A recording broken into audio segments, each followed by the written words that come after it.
a heart that hurts. I want to spend my life mending broken people. I want to spend my life mending broken people.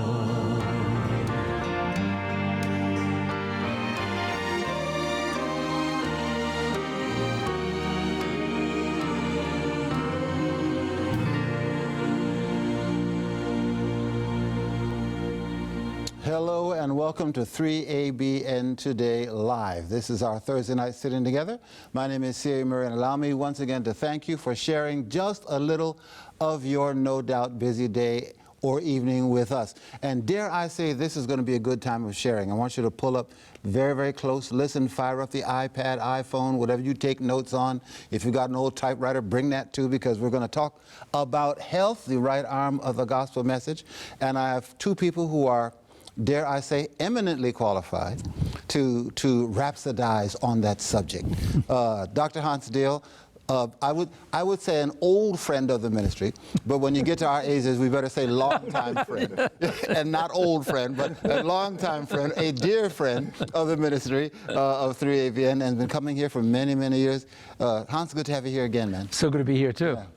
And a new friend, dare I say. This is Dr. Scott Stoll, yes. Stoll. Thank you, CA. Okay, MD. From where? Pennsylvania, Eastern Pennsylvania, originally Colorado, but God took us to Eastern Pennsylvania, and that's where we live now. I went to college in Eastern Pennsylvania for a while. So Slippery fantastic. Rock, Clarion, Yes, know it around well. that area, Indiana. Yeah, beautiful. Yeah, in that area. The co-founder of the Plantrition Project. Yes. Now I've got to ask you. I got to break precedent. What is the Plantrition? Yeah, it's kind of project. It's a fusion of two words. It's plant and physician. So it's healthcare. It's an organization, a not-for-profit that we started to educate healthcare practitioners around the world about the benefits of eating a whole food plant-based diet and using food as medicine in their practice. And so we have conferences. We just had our 5th conference in Anaheim this last year. We had almost 1,000 healthcare practitioners from 25 countries that are coming to learn about using food as medicine, God's food. I see where that would make you an instant friend of Hans Diehl. He's been singing that song many, many years. We're getting stronger now. Indeed, this idea of using food as medicine and not just to eat, to help yourself with what you eat. And of course, we've been hearing that from you, Hans, for a long time, man. But you know, this time, the revolution is really taking place. Physicians are increasingly looking for ways to provide hope and health to people. And they recognize the limitations when it comes to chronic diseases of the pharmaceutical things. We have to go beyond the pharmaceutical things, don't we? That's exactly right. If we want to reverse these diseases. We have an epidemic of diabetes, we have an epidemic of heart disease. You know, the bodies are growing larger, overweight. We have to worry about high blood pressure. Yeah. How did this all happen? Yeah, we're going to talk about the healthcare crisis. I want to get into that in just a little bit, but I want to do a couple things before we sort of loose you guys. I'm going to try to get out of the way and not get run over and let you guys really kind of do the talking, because we're going to talk about the Christian response to the healthcare crisis that we are facing in this nation, and there's so many avenues that could take, so many ways to address and redress that. So we're going to try to do that tonight. In addition, in the second half, we're going to try to take some of your questions. You may hear something this very night that you want to weigh in on. You may have a question on something you hear. So we encourage you to make contact with us. You can call us, 618-627-4651. That number again, 618-627-4651. Or you can email us live, L-I-V-E, live at 3abn.tv. And in the second half, as time allows, we'll try to get to some of your questions. We have two men who certainly can answer them. And if they can't, they certainly know somebody who can. So we'll probably do that in the second half. But first of all, let me just, how are you doing, Hans? We haven't seen you in a while. We get to see you twice a year. You doing all right? I'm doing fine, thank you. Praise the Lord, praise the Lord. And you always bring such eminent guests with you. You hang out with the best people, you know. I've got to give you kudos for that. I mean, I feel very, very fortunate. I do. I mean, this is a special honor. Yes. And it's a great joy to introduce people to 3ABN. I've done this for 30 years. It's been a little while. Yeah, and I've started as a enjoyed baby. it. Yeah, praise the Lord. You know, what occurs to me, because when we think Adventism, we think vegetarian. Not all Adventists are vegetarian, but a large percentage of them are. But the idea that vegetarianism, a balanced plant-based diet is something that really is kind of sweeping the country in response to some of the chronic stuff that we're seeing, isn't it? Yeah, when it comes to chronic diseases, these are diseases that are hanging around. These are diseases that we don't have any pharmaceutical or surgical answers for in most cases. These are diseases that are largely, what would you say, lifestyle related? Lifestyle related, yes. They're related to choices that we make. Choices that we make each day. And so if we really want to turn them around, medications can help us sometimes to lower the pain and improve the quality of life, but they don't really seem to be the cure for it. The cure has to do with what we do, right? That's exactly right. And that's what we have been doing for the last 30, 40 years, and with great joy. Is it true, someone said to me, that the #1 drug that is prescribed in the nation is Lipitor? Is that still true? Was that ever true? It is the most successful drug in the history of pharmaceuticals. And used to do what? To treat what? Well, it's used to lower cholesterol. And it's used to lower cholesterol with a host of potential side effects, you know, as we see as physicians treating people. Yes. You know, and largely elevated cholesterol is a result of lifestyle choices, especially diet. That's where I'm going. So the reason it's prescribed so much is because we got a big problem with that particular issue. Well, let me give you some sobering thoughts.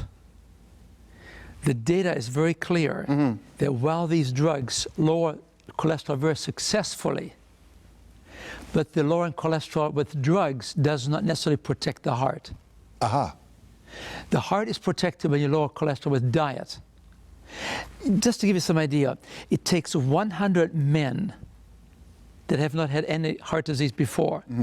And when physicians prescribe these drugs to prevent heart disease, it takes 100 men to take these drugs for 5 years to save 1 heart attack. Wow. That means they don't really work. But with diet, you can do it very easily within weeks. Within weeks, it comes down. That quickly? Within Yes. weeks. Wow. We can bring cholesterol levels down 20, 25% in 4 to 8 weeks. Diet. And that diet produces changes in the heart, in the arteries, to the eyes, to the ear, to the mind. I mean, it's magical almost. Wouldn't you say?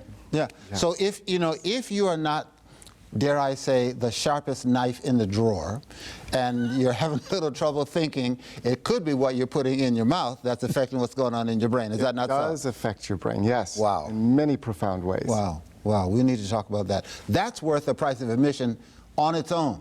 So you really want to stay by tonight because we've got a lot to talk about, and I think you're going to find some things tonight that will help you in your walk as we look at a Christian response to some of the lifestyle things that are happening. We want to go to our music and sort of deal with that just now, and then come back and sort of loose these two learned gentlemen so that we can learn from them. Our music is coming from our friend from down under, Sandra Enterman, came in just a little bit ago from Australia and spent some time with us, and she is going to be doing I Am Willing, Lord.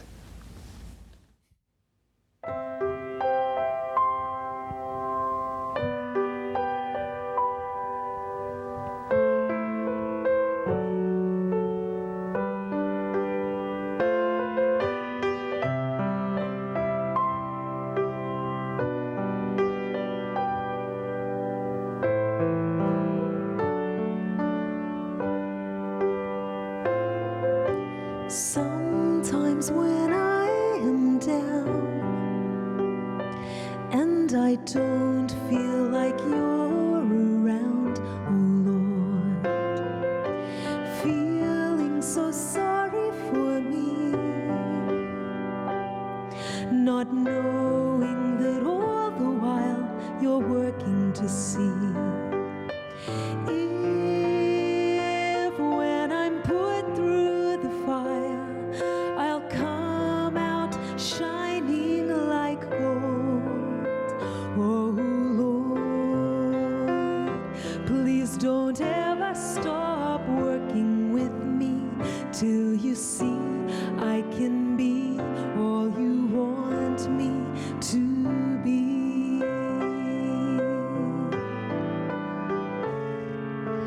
I am willing, Lord. I am willing, Lord, to be just exactly what you want me to be.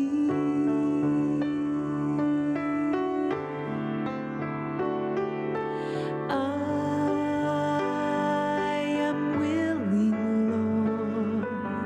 I am willing, Lord, to be just exactly what you want me to be.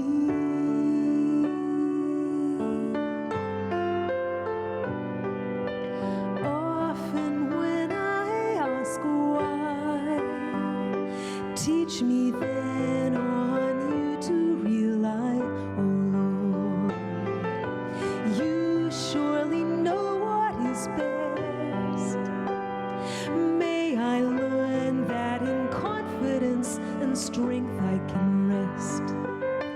Then leaning fully on you, my questions fall one by one. Dear Lord, please don't ever stop working with me till you see I can be all you want me to be.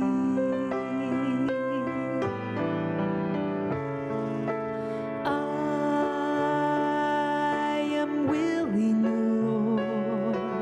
I am willing, Lord, to be just exactly what you want me to be.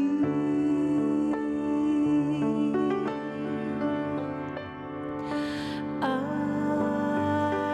am willing, Lord. I am willing, Lord, to be just exactly what you want. To be just exactly what you want. I want to be just exactly what you want me to be.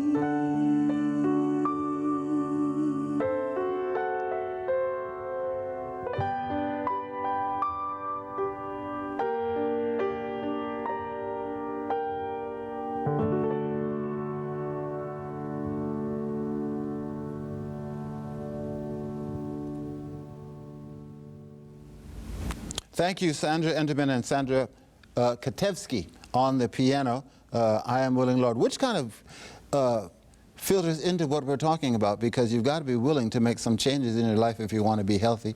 If you are not, my guest, Dr. Hans Diehl, Dr. Scott Stoll, Hans of the Lifestyle Medicine Institute for many, many years, and I've got to read this so I get it right. The Plantrition Project co-founder is Dr. Scott. So, gentlemen, good to have you. I want to kind of loose you and let you go. We put our toes in the water of this discussion that we've got some serious problems in this country, in Western society, that are lifestyle-induced, dare I say. So let's look at what is the problem, what is the crisis, and begin to work our way into addressing and redressing that crisis. Yeah, that sounds great. If we could go to our first slide. We have a slide I'd like to just show as we get started that outlines one of the challenges that we're facing here in the United States. And as we look at this slide, we can see that the medical spending in our country has grown astronomically. And the majority of the spending is really on diseases related to lifestyle choices.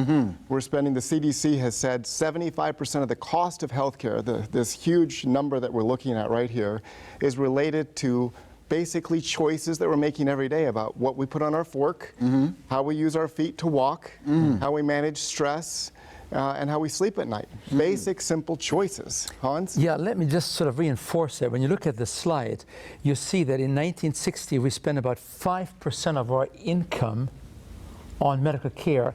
Then you go to 2000 and, well, today, Right. it's now 19%. So we have increased our spending proportionately to our income by 4 times. Wow. And these Western diseases are now becoming global diseases. Yeah, so we're seeing epidemics of diabetes in the Middle East and Africa and India and China. Even in China and India, the incidence of heart disease is greater in those countries than in the United States. In the Middle East and Africa, we're looking at a doubling of diabetes in the next 15 years in those countries. And by 2030, they're saying that cancer is going to be the leading killer in the world. Wow. And the real tragedy is that 75% of the new cases are going to be in underdeveloped countries where they have poor access to health care. So we have to ask ourselves, what's the answer, not only for America, but for the world, and especially the underdeveloped countries where they don't have access to health care, and these lifestyle diseases are eroding not only their health, but the stability of the family and the financial stability of households in the country. And you know, CA, what's really, really troubling to me is, as you see on the next slide, that what we do in modern medicine, in Western medicine largely, is we're trying to do our very best to reaching these chronic diseases, but the best we can do is take care of symptoms. What do you see on that picture there? Pipes that are leaking? Well, you see people that are frantically trying to keep the floor dry, right? Okay, yes, yes. And what do we do? We pass out umbrellas, you see? And somehow, And a mop. you know, this is modern medicine, isn't it? This is right. When it comes to chronic disease management, what we fail to recognize is that maybe we ought to get a plumber. That's right. That's right. Go fix the pipes. Fix the pipes. And there's the no pipes. more leak, and we don't have to mop up. Correct. Yeah, yeah. But I have a lot of colleagues that are in this situation today. We're seeing 40 or 50 patients a day, taking care of all of these diseases, heart disease, cholesterol, hypertension, diabetes, all related to lifestyle choices. The doctors are exhausted, the patients are exhausted. There's no solution that's coming forth. People are spending lots of money, and it's just like we saw in that picture, lots of effort mopping up the floor, but nobody stopped to say, well, where's it coming from? You know, where is the leak coming from? Let's address the leak, and then the floor will get cleaned up. Yeah. Now this it sounds so natural and not really that revolutionary, but is it not true that when you're in medical school, this aspect idea is not necessarily taught, the idea of lifestyle stuff to present, you know, to make your day less hectic. You know, usually less hectic. Yeah, but what's really troubling is that 86% of our medical care budget in this country, 86% is spent on treating the symptoms of these chronic diseases. And so we do need some kind of a revolution. We have to do some wake up, and we have to develop a greater awareness that the answer will probably come more from education and motivation and maybe inspiration, lifestyle change, than passing out the pills. What are your thoughts? Absolutely. When I was in medical school, we received maybe 6 hours of education on nutrition. I think the statistics are today the average person coming out of medical school has received 10 to 12 hours of nutritional education. And most of that is not nutritional education designed to help people prevent and reverse disease. It's just a general education of nutrition in ICUs and using IV nutrition. Yeah. I know where the light came on for Dr. Hans. How did that dawn upon you? Since that wasn't given to you in school, where did the light come on for you? Yeah, I always like to tell this story. I have to always give my wife credit. I think she's watching now. That when I was in medical school, my wife, Kristen, said to me, Scott, I really think we need to switch over to a vegan diet to be healthy. And now I just come out of the Olympics, and I said, I can't give up my meat. I'm going to lose my muscles, you know? Let's tap the break, because you said I just came out of the Olympics. We talked about this. Give us a little, you're an Olympic guy. I was very blessed, you know, in between college and medical school to have an opportunity to compete on the bobsled team. And God opened up this opportunity for me to compete and make it to the 1994 Olympics and fulfill a childhood dream. President, now this wasn't the Jamaican bobsled team. This No. is for, Yeah, this is for the United States. We did slide with them and had a great time. Praise the Lord. Well Amen. done. Well done. Praise God. So you were kind of afraid that switching to this vegan diet wasn't going to help you in your training for the Olympics. And even to maintain some muscle and health. You know, I think I had, through the years of being an athlete, come to believe, mistakenly, that I needed to eat lots of meat in order to be strong and healthy. But I learned otherwise down the road that was not necessarily true. But my wife had a greater vision for it early in my career, and it took me about maybe 8 years to finally catch up to her. Is she in medicine also? No, my wife is not. She was in social work, and now she homeschools our 6 children and works very hard to Praise take care the of our Lord. home. So it's a she real just blessing. knew the deal. The deal. She had a great vision. That's right. She had the vision. Yes, indeed. Praise So it the really Lord. started for me. I started taking care of my patients, and I heard my patients saying the same thing to me. Dr. Stoll, can't you help me? I'm falling apart. And I would laugh and write a prescription, you know, do a procedure, send them for a study. And there was a day in my practice, a woman was sitting on the exam table, and she said, Dr. Stoll, can't you help me? I'm falling apart. And I stopped for a minute, and I asked the right question. I said to her, you know, tell me, what does it mean to fall apart? And I had her past medical history and her medications, and I thought she would start at the top. You know, I have high blood pressure, had a history of cancer, heart disease. But she really surprised me, CA, when she said, my marriage is falling apart because my husband is so tired from taking care of me. Our finances are falling apart because we're facing financial bankruptcy from our healthcare costs. I haven't been able to travel to see my grandchildren in 3 years. I can't attend church because I'm not certain of how I'll feel on those days. My friends have stopped coming around. And then she said, with tears coming down her face, Dr. Stoll, can you help me? Yeah, literally, her world is falling apart. Her world was falling apart. And when she asked me for help at that moment in time, I thought back through all of my lectures in medical school and everything I learned in residency, and I really felt very helpless at that moment as a doctor. I didn't have any direction for her. I didn't have any solutions to her real problem of falling apart. So when I left the room that day, I asked myself, I said, Scott, what are you going to do to help the next person that's falling apart? And I asked God, I said, God, I'm going to need direction because I don't even know where to start. And that led me down this road, which eventually showed me that the more that we change our diet in the direction of what God created in Genesis 1:29, the healthier our bodies become. And not only healthier, but in fact, we can reverse disease. We can turn back the clock on decades of bad choices. Wow, wow.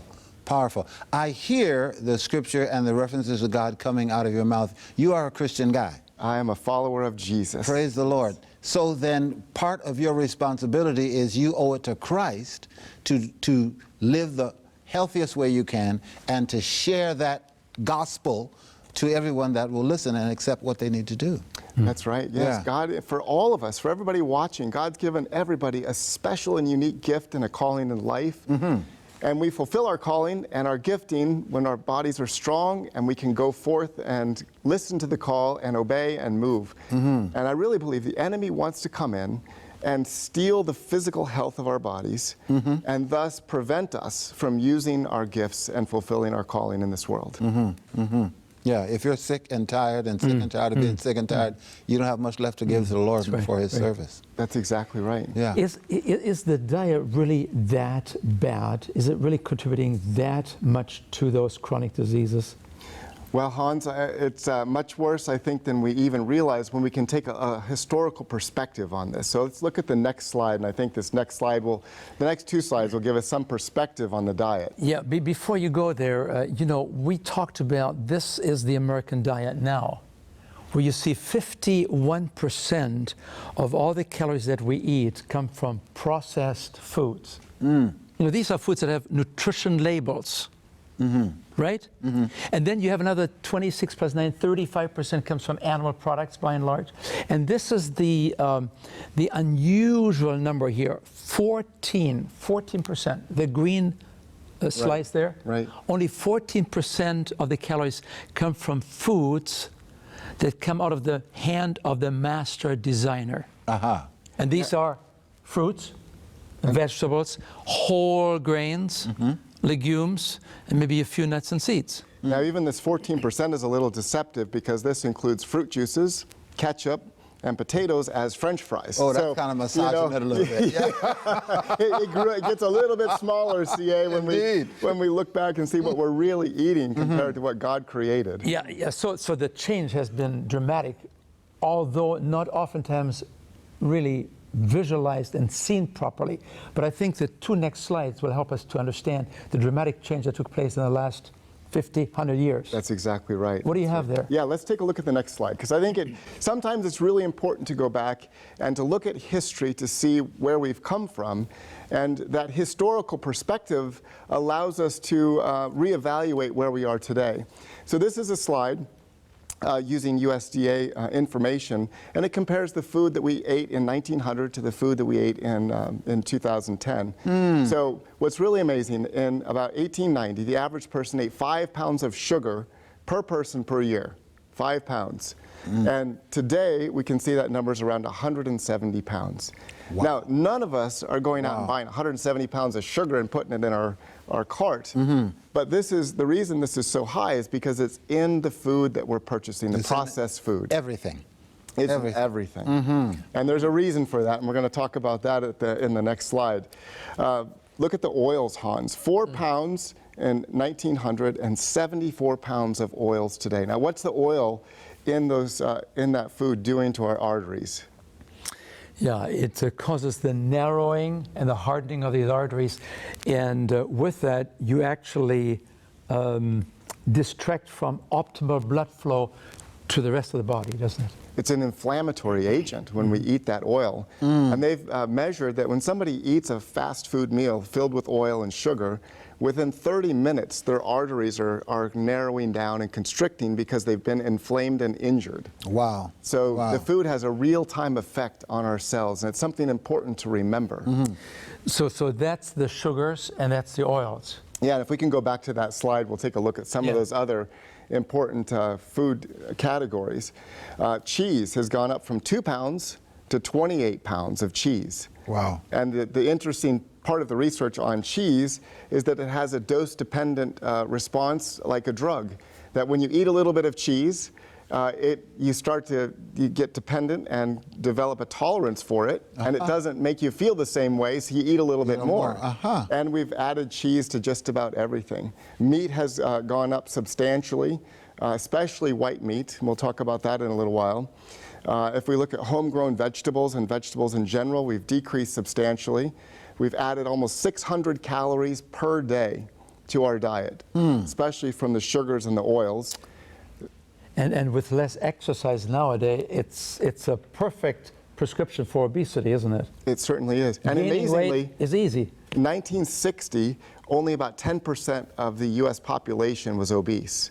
They're estimating by 2050, if we continue on this current trend, 50% of the population will be obese. Wow. I mean, not just overweight. That's obese. Obese. That's correct. Yeah. But I Let's don't just- think that's going to happen. Yeah, I think there's going to be a change. Let's define that term so folk kind of know what we're talking about. Define obese in terms of natural weight to obese. Well, there are different definitions that you can use, but a simple one is that if you're 10% above what you should be, you're overweight. If you're 20% above what you ought to be, then you're obese. But there's some other definitions too, but by and large, the larger you are, the more you move towards obesity. Right, that's a good general definition. Now, let's stop here very quickly because we don't want you to get depressed.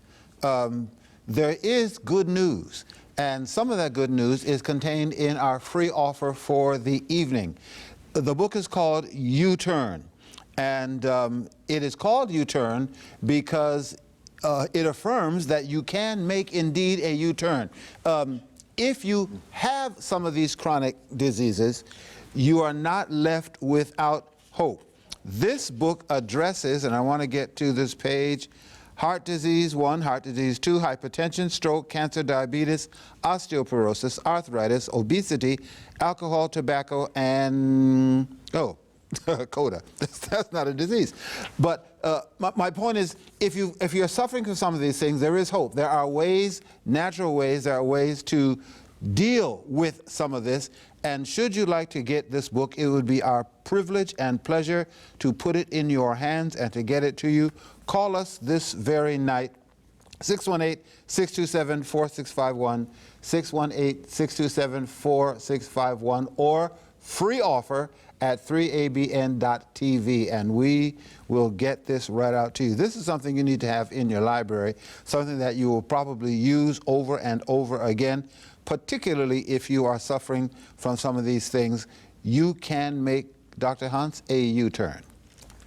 So do that. And remember, 618-627-4651, if you hear something you want to weigh in on, you have a question or a comment, we'll probably take those in the second half, and that is live, L-I-V-E, at 3abn.tv. Gentlemen, I interrupted you, I apologize, but I thought this was a good time to talk about this, because we didn't want anybody to think that there's no hope.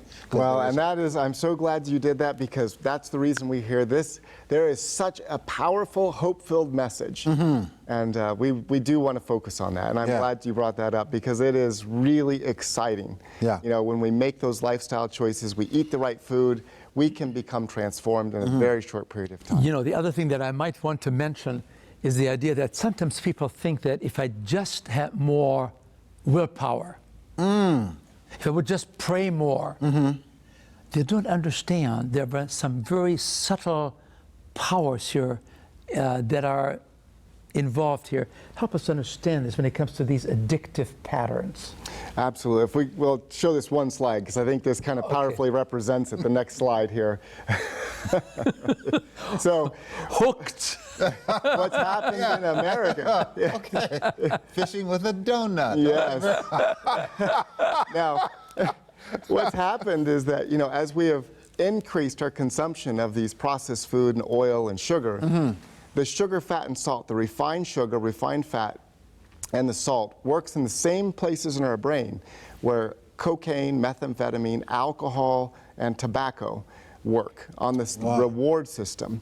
And in many studies, they have found that sugar is more powerful in its effect than cocaine.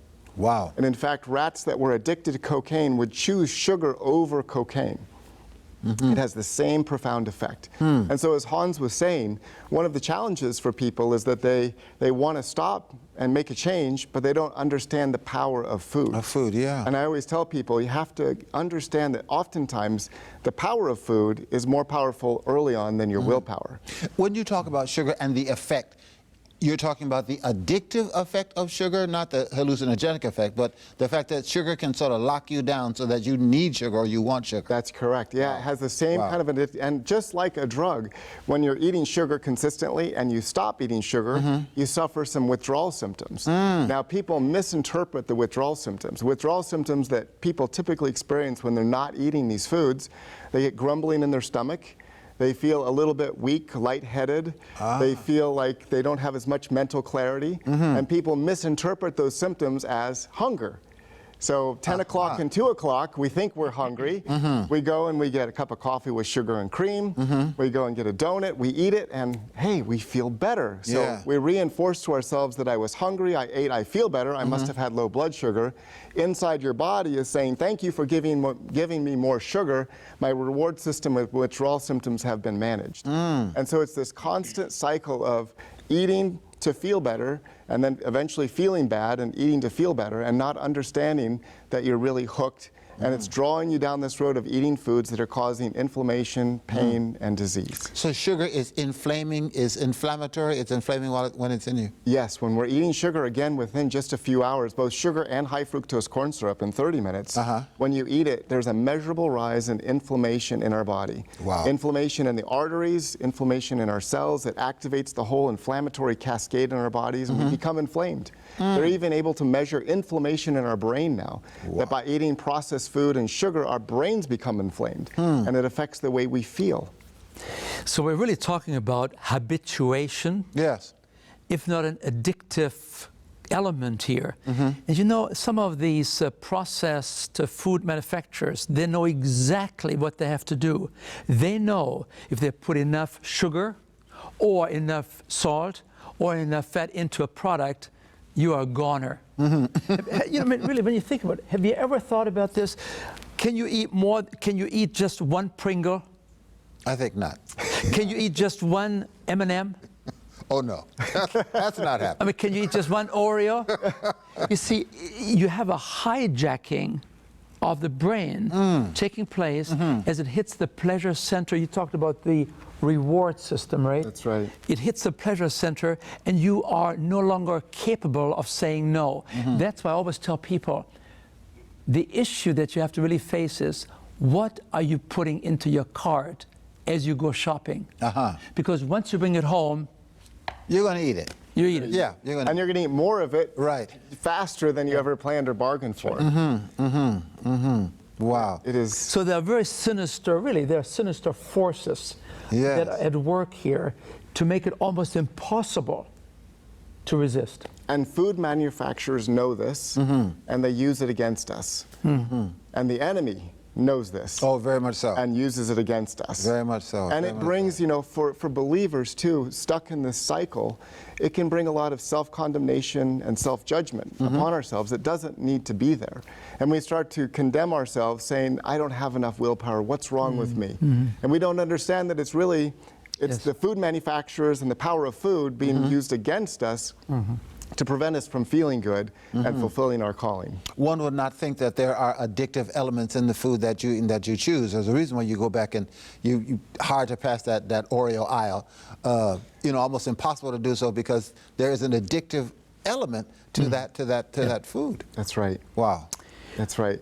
Do you have another slide there? So we have the next slide I'd like to show. I think it's a nice transition Yes, here, so we yes. can spend the rest of our time starting to talk about the good news. Right. So this next slide shows that, you know, there's this beautiful continuum. We have talked about, you know, we're on the left-hand side over here of eating all this Western diet. But the good news is the more that we can slide toward a whole food plant-based diet, the more we can slide toward eating foods that came from the garden, from the hand of our Creator, the healthier we actually become. So you slide from red increasingly to green, Correct. right? That's right. And that means you can prevent some of these diseases, and actually you can begin the reversal process. You can reverse heart disease. And one of the most profound things that I learned in my practice as I started using the CA is that not only do people feel better, not only does the weight fall off their bodies naturally, they don't even have to worry about losing weight when they do the right thing. It's like, you know, when the way that God organized it, when we align with God's perfect plan, and our bodies get healthy, the weight naturally falls off. We don't ever have to chase weight loss. But the beautiful thing is that on inside of our body starts to become healthy, and it starts to eat away the plaque on the inside of the arteries, and heart disease can be reversed. It starts to take away the fat that's around the muscle cells, and we reverse the insulin resistance, and diabetes gets better in a very short period of time, and we can discontinue medications. The gut and the body heals, and inflammation goes down, and autoimmune diseases like rheumatoid arthritis and lupus can be resolved, and people can live pain-free off medications. Radical, amazing transformations that occur right before your eyes by simply changing what's on your plate. Wow. You know, if you would have said that 20, 30 years ago as a physician, where did you go to medical school? I mean, it's unthinkable. And today still many people have this idea, is this for real? It is, because you go to some of the conventions, the American College of Lifestyle Medicine. This is a new specialty now, a specialty in lifestyle medicine where physicians are actually now being trained in nutrition and lifestyle issues. Today, when you go to the Plantation Project that you have been running for the last 4 years, Yes. 1,000 healthcare professionals come and they say, we don't just want to be extenders of the pharmaceutical industry. We want to go beyond just treating the symptoms. We want to really have the joy of reversing disease and giving people cures. See, this is now no longer looked at as maybe we would have done 20, 30 years ago. This is becoming more and more part of the center of where medicine is going to. And medicine is catching up with Genesis. That's what I like to say. Medicine is, finally, science is catching up. And what we're seeing is that the more we dive deeper into the biochemistry and the physiology and the molecular biology, the more that we see that all of those things, those systems in the body normalize and improve when we do the right thing, when we eat the right thing, when we eat a plant-based diet. Now, when you talk about Genesis, you're talking about Genesis 1, Genesis 1. 29. 29. That's Simple right. foods, coming out of the hand of the master designer. right. Now, Esselstyn, Dr. Esselstyn at the Cleveland Clinic, he did some of these kind of things, didn't he? He certainly did. What did he do? Yeah, he did, and we'll take a look at that. But just before we get to that, this next slide, I think I want to just ask everybody as you take a look at this next slide. This is what we eat, but it also has, there's a feel to it. You know, if we look at that and we see it, there's kind of an emotion that arises up within us. And for a lot of people today, we eat because we crave. We don't eat for true hunger. We don't eat for health. We eat for a craving. And if we go to the next slide, and we look at what came from Genesis 1:29, there's a very different look and emotional feel and even a spiritual feel when we look at these foods. These foods are alive, they have vibrancy, they have energy, and you almost look at those foods and you feel better just looking at those foods compared to the previous slides. Let's do a little experiment. Go back to that previous slide. You touched on something that is very, very true.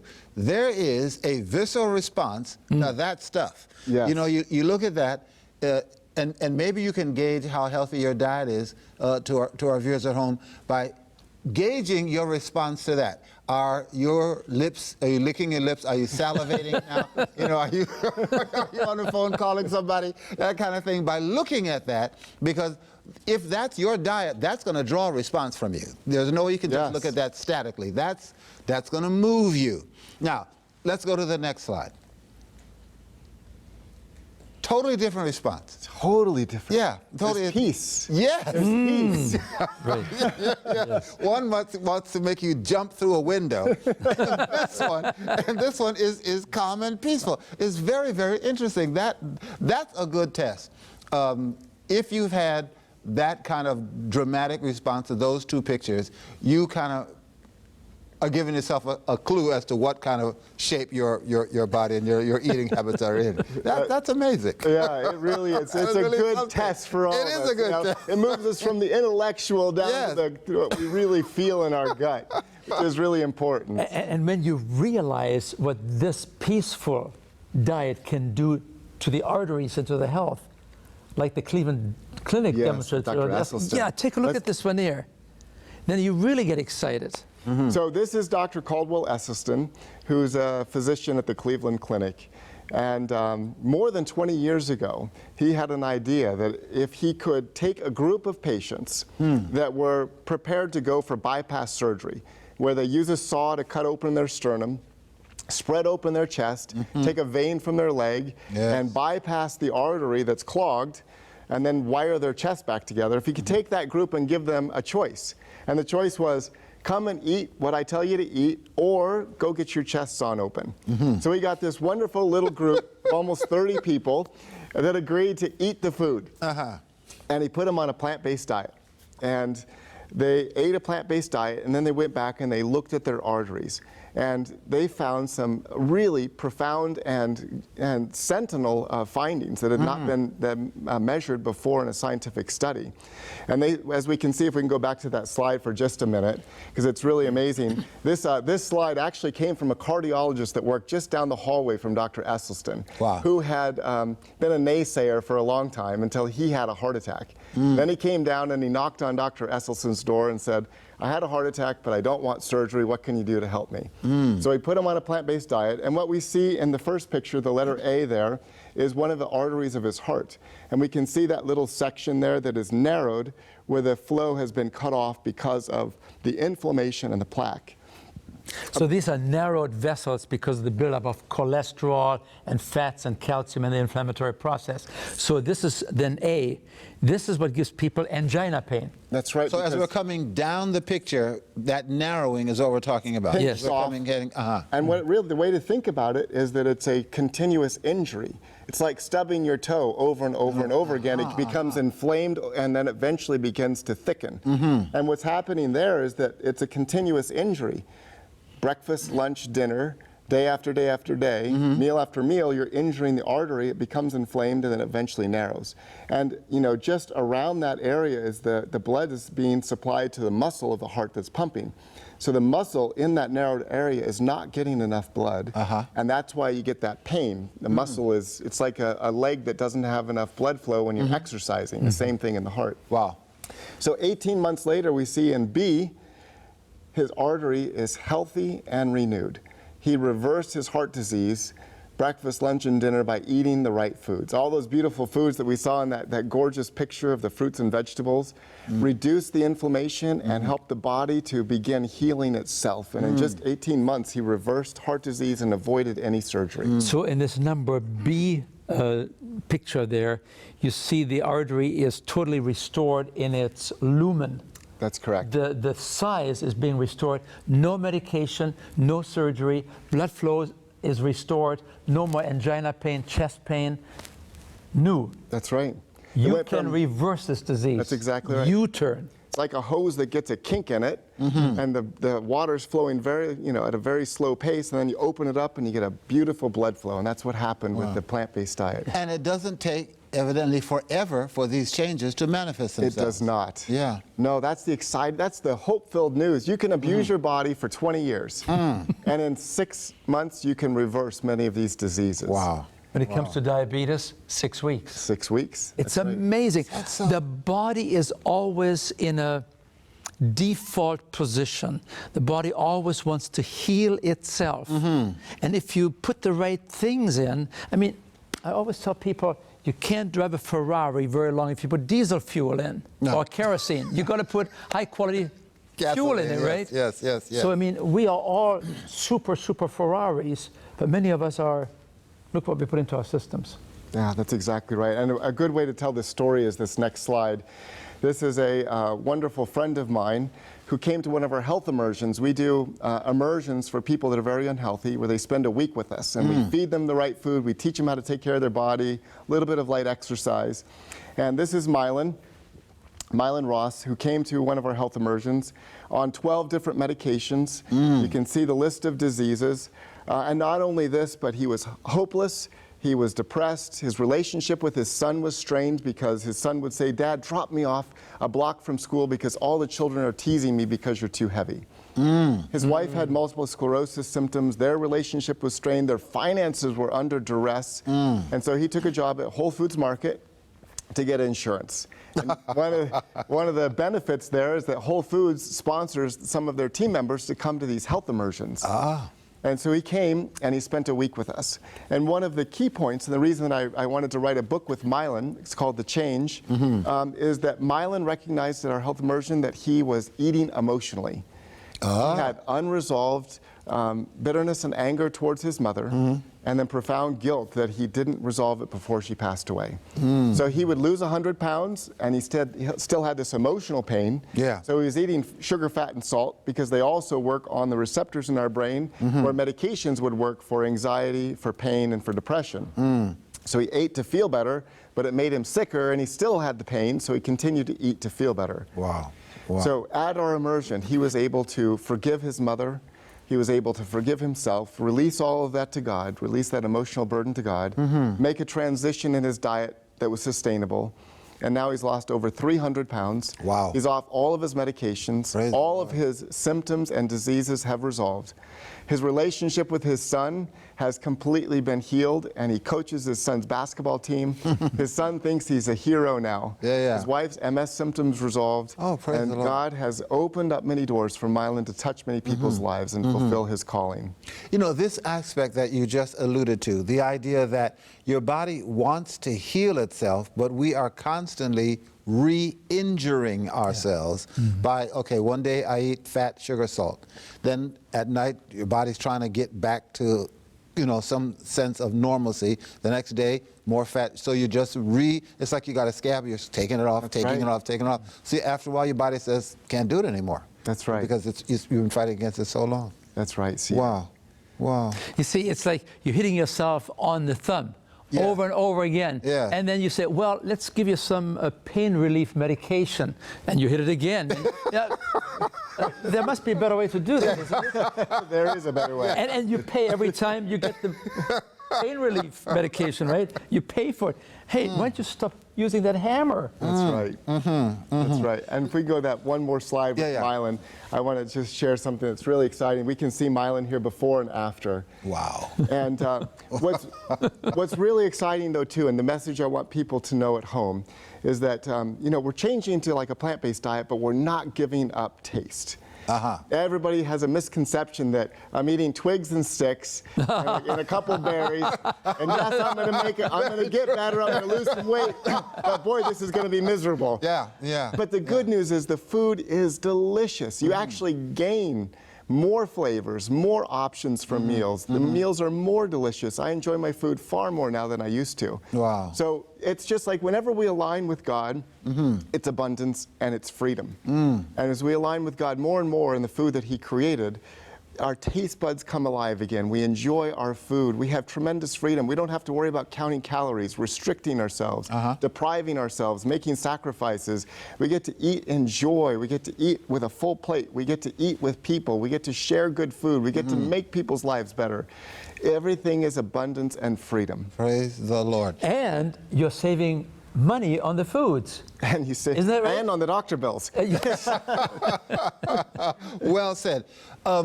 Again, in the second half, and we're coming down to the nether end of this first half, should you want to weigh in, you may have heard something that you have a question on, or you want to add some light to our discussion, or a question that is on your mind, then make contact with us. You can do so by calling us 618-627-4651,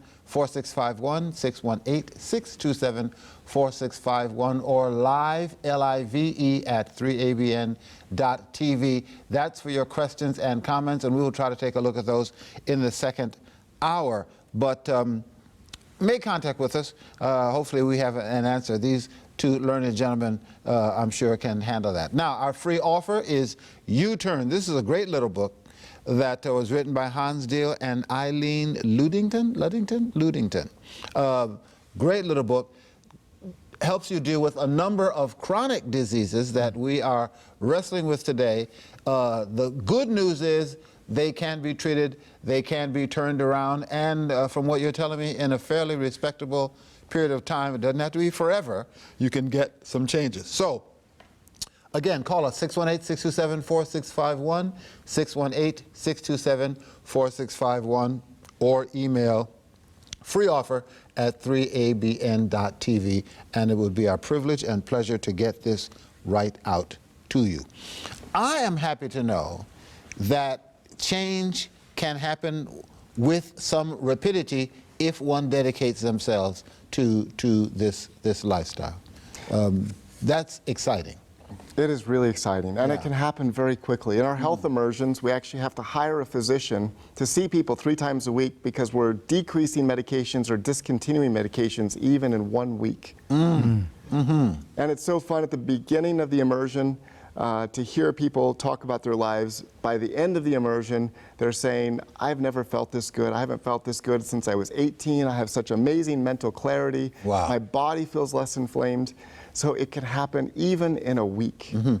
It's like you don't know, Hans, that you're walking around in a fog till you come out of the fog, because the fog is like the new normal for you. That's right. I can't think, I'm forgetting stuff, so, well, I'm getting old. Well, maybe it's what you're putting in. Then when you come out of the fog, it's like, yeah, that was a fog. That's right. I was in a fog. This is much better. I can think, I can see, I can hear, and I can function. And that's the same thing with the taste experience. I mean, you are used to a diet that's very high in salt, and all of a sudden you say, well, I have high blood pressure. I just learned that we take 10 times more salt than the body really needs as a minimum. If I cut back on this, and food for the next 3-4 weeks tastes flat. Yeah. And you really wonder, is it really worth it? And after about 5 weeks, and you say to your wife, you know, we had the soup yesterday at our friend's house. Boy, that was just like brine, wasn't it? They must have dumped the salt shaker. And she says, well, that's what you used to love. Yes, yes, yes. So we can change, and the body rechange begins the to taste. heal itself. It's great news. That is good news. It is good news indeed. There are a lot of people who say, I don't like gyms, and I don't like weights, and I don't like bobsledding, and I don't like running. Yes. Do you have to really beat yourself up? What exercise regime is sustainable, and how hard do I have to train to try to get through this, to do something that will help me? No, if you answer that question, you can answer that for people that are Olympic candidates, right? And When I talk about it, I talk about how about walking? Is that doable? that's doable. Yeah. That's doable. You know, the government even recommends 10,000 steps a day. I mean, whatever you do, house, work, whatever it is, that all counts. You don't have to walk for 5 miles. That's 10,000 steps. But you know, whatever you do, you make your bed, you move around, it all counts. Put a Fitbit on, and you can see, did I get my 10,000 steps? Most Americans only get 2,000 to 3,000. Wow. So we got to get into maybe a routine of walking. What are you thinking? Yeah, the first thing is always the food. You know, food is always the foundation. So get the food piece right, and the body naturally finds its right weight. And then as far as activity and exercise, I always tell people, find something you love to do. I even like to do exercise with my children. We'll play like Tickle Monster. So I'll chase my children around the house for 30 minutes, up and down the stairs, tickling them. They have a great time. I'm sweating. I got a great workout. Everybody's happy. But if it's walking, if it's swimming, if it's doing something together, if it's spending time in the woods going for a hike, you really just need to do something. You don't need to spend money on a gym. You don't need to buy weights. You don't need to wear spandex. You know, you can find something that you love to do, and there's a wide variety of activities that help to keep the body healthy. So point being, you don't have to beat yourself up to try to stay in shape. No. Yeah. You know, you talked about this 1-week program that can make all a profound difference. We have a CHIP program, the Complete Health Improvement Program. Oh, yes. And we know 4 weeks, 8 weeks, we published some 45 scientific papers. I mean, this is no longer just giving some glorious stories. This is really well-documented medical mainstream now that says the way you live largely influences the disease you will have and how long you're going to live. Wow. So this is now science. It's no longer wishful thinking. Indeed. Is there, and either you can sort of weigh in on this, a great difference between a vegetarian lifestyle and a vegan lifestyle as far as health outcomes are concerned? Yes. Yeah. I have seen that, well, one, I just want to make the first comment. I've seen many unhealthy vegan and vegetarians that come through my practice because they're eating processed food. They've simply excluded animal products, but they've continued to eat, bagels and chips and cereals and, cakes and cookies and sodas and all those other things that would be considered vegetarian and vegan, and they're very unhealthy, and some of them have a lot of the same diseases. I was just with a man in New York City this week, 30-year vegetarian, developed multi-vessel severe atherosclerosis, heart disease, and finally decided to transition his life to vegan and reverse his disease. Didn't need any more surgery, but he had been an unhealthy vegetarian. So we do see that in the studies that reverse heart disease, Dean Ornish, Caldwell Esselstyn, that it is necessary to transition to a vegan diet. We're at the end of our first hour. We're going to be back in just 2 minutes and 2 seconds. We want to complete this conversation. You stay with us.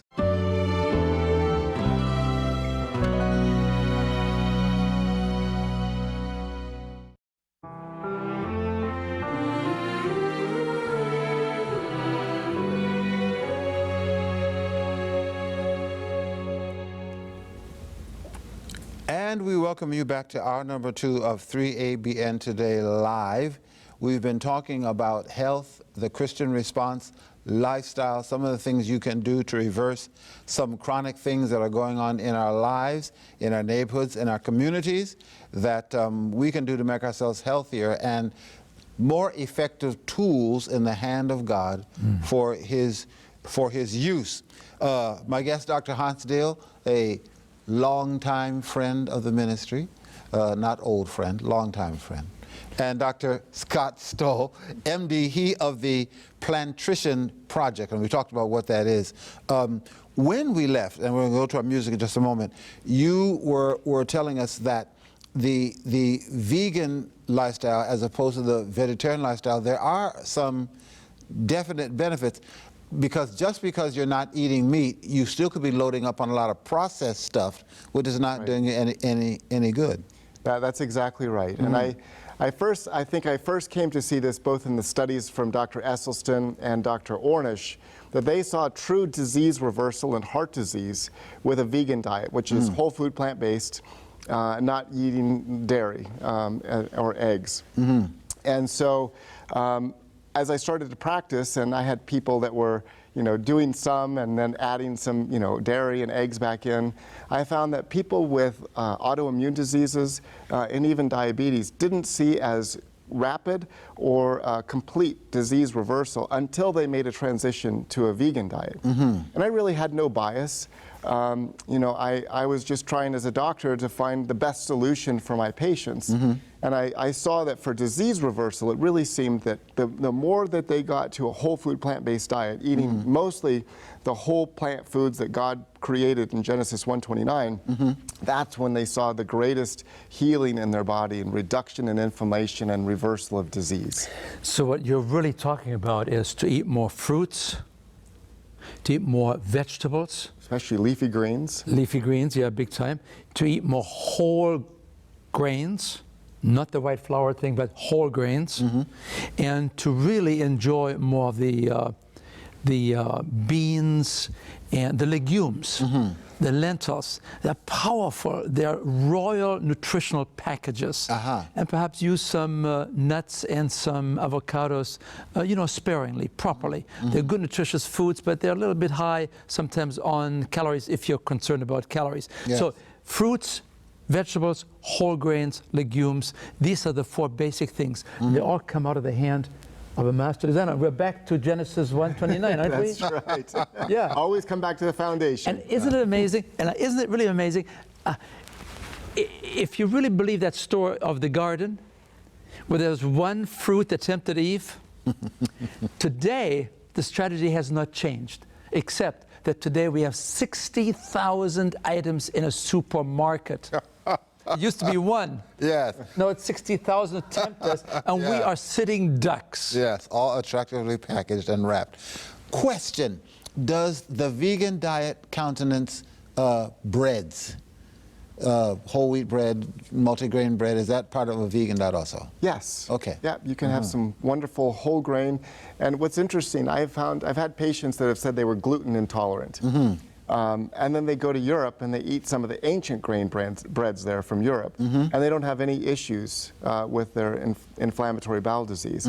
So it seems that because we have bred wheat differently and we process wheat differently, and there's 10 times exposure of pesticides, glyphosate, on wheat before we consume it, it does have an inflammatory effect on many people. So it's just learning to listen to your body, or try to find more ancient whole grains or sprouted grain breads tend to be easier on the body. I was in my wife's country just a little bit ago, and a fellow who is not he's a spiritual guy, not a doctor, he said the same thing. He said this gluten intolerant stuff, and I kind of dismissed it. I said, he's no doctor's degree. He said it's the way it's processed. It's not the grain, it's the way it's processed. That seems to echo a little bit of what you're saying, because he eats wheat bread a lot, but they stone ground it themselves and they did the whole deal. He says the way it's processed, it's not the wheat itself. Could that be so? Absolutely. What's really interesting, right before they harvest wheat, they'll often spray it with glyphosate, a pesticide or an herbicide, to kill the wheat to make it easier to process. So you get one last dose. Now with the glyphosate, it's an herbicide, and so one of the things they've said for many years is that glyphosate doesn't affect the human body, which is true. But what they're finding now is that it does affect the bacteria in our gut. We have 100 trillion bacteria that live in our guts, called the microbiome. This microbiome, when it's healthy, works to improve our own health of our body. And one of the does a number of things. It produces neurotransmitters like serotonin that make us feel good. It's a happy hormone. It produces anti-inflammatory agents to reduce inflammation in the bowel.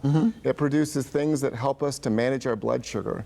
But the glyphosate, the pesticide, actually kills some of the bacteria in our gut and causes a dysbiosis, an overgrowth of bad bacteria. And our body stops producing some of these things like the neurotransmitters and serotonin and some of the anti-inflammatory agents. We get a disruption in our gut because of that glyphosate. To what end are we killing the wheat? We're killing the poor wheat. Why are we doing that? Really, the reason we're doing that is to make it easier to process and harvest. That's the sole reason they spray the herbicide on the wheat, is to make it easier for processing. Wow. What about if we can settle for sprouted grains, especially when you have sprouted grain breads? Yes. Wouldn't that be a very excellent way to enjoy It is. the goodness of bread? That's right. Yeah, we use sprouted grain breads at home all the time. Sprouted grains. Yeah, yeah. I'm a very pragmatic person, and since I've got you here, and I'm going to let you kind of get back to your agenda. Butter, margarine, both bad, one or the other, leave them both alone. What do you do? So here's what I like to tell people generally, that the more that you eat along the processed food, probably the worse it is for you and the more calorically dense. So a tablespoon of oil is 120 calories.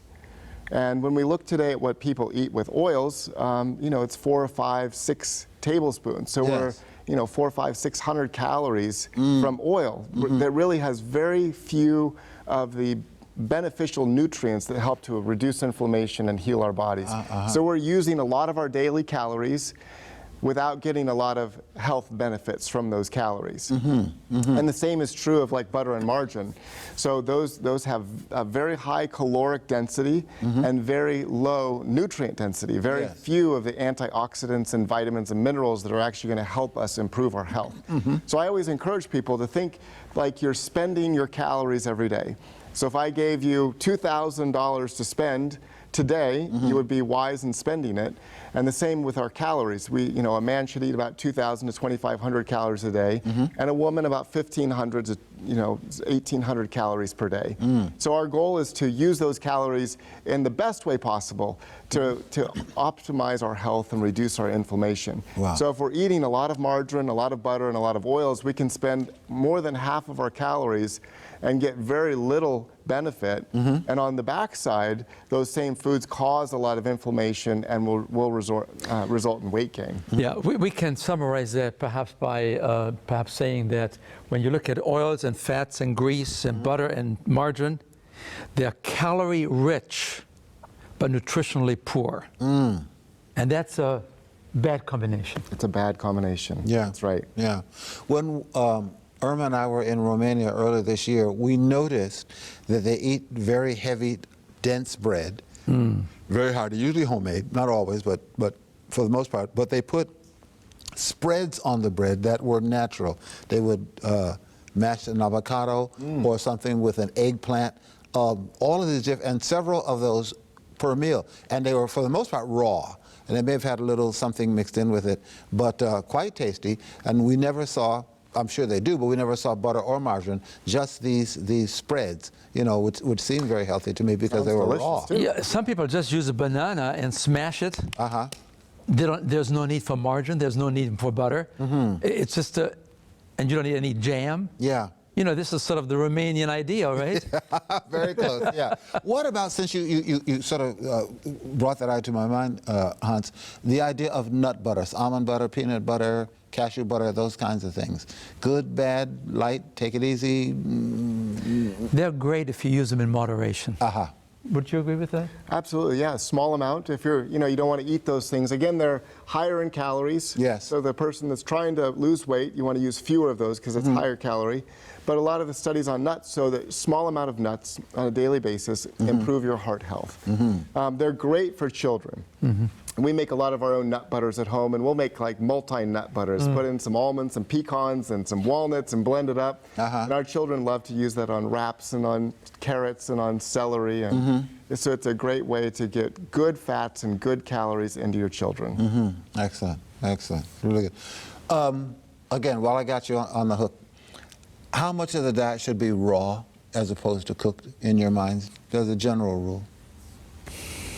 I think if you move towards a 60, 70, 75%, 2/3, raw, 3/4 the raw, I mean, you can't go wrong on that, can you? No, I think I usually suggest to people at least shoot for 50-50. And then the more that you can shift toward raw, the better. And, you know, raw can be like a big smoothie in the morning, and a bowl of cooked oatmeal with some berries and some walnuts. You know, you can have hummus and vegetables or a vegetable wrap for lunch.